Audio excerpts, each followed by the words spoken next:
I'm ever hopeful.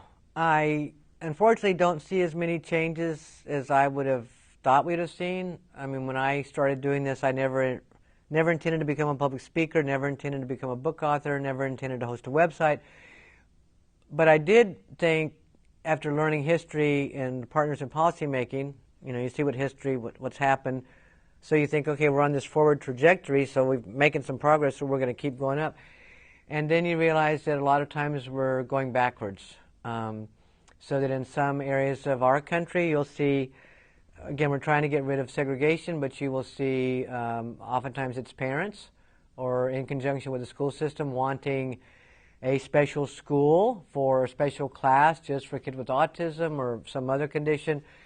We used to have institutions out in the country. Now you see parents of young adults who will buy a bunch of acres out. I mean, institutions around the country to get people away from the mainstream of American life. Now you'll see parents of a young person with a disability buying 40 acres to create a ranch. And they become a provider, certified as a provider agency, and they move their child with a disability onto this ranch. And then they get 9 other people with autism or other disabilities to move on this ranch. And it's like, wait a minute, we did this a long time ago. And, we had great big, brick buildings on beautiful grounds, and it was an institution.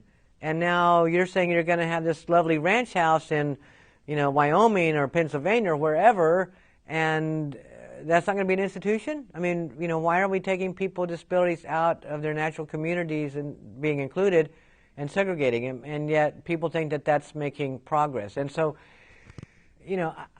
for me, I mean, and there are pockets of progress. I mean, my children's school back in the 90s, late 80s, early 90s, that was an inclusive school.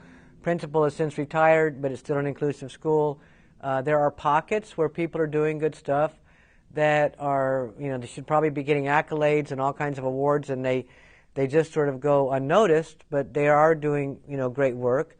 I find that there are, unfortunately, this is probably true in any field, there's a lot of ego involved. That there were schools in our district, we were a very small district, but there were a couple of other elementary schools that were not inclusive like my children's were, and the teachers from the other schools would come over and they'd say, oh, we want our school to be like your kid's school, and they'd go back to their principals and they'd say, why don't we follow what they're doing and do what they're doing? And the principals of the other schools would say, oh, no, we'll do inclusion when we're ready to do it, and we'll do it our way.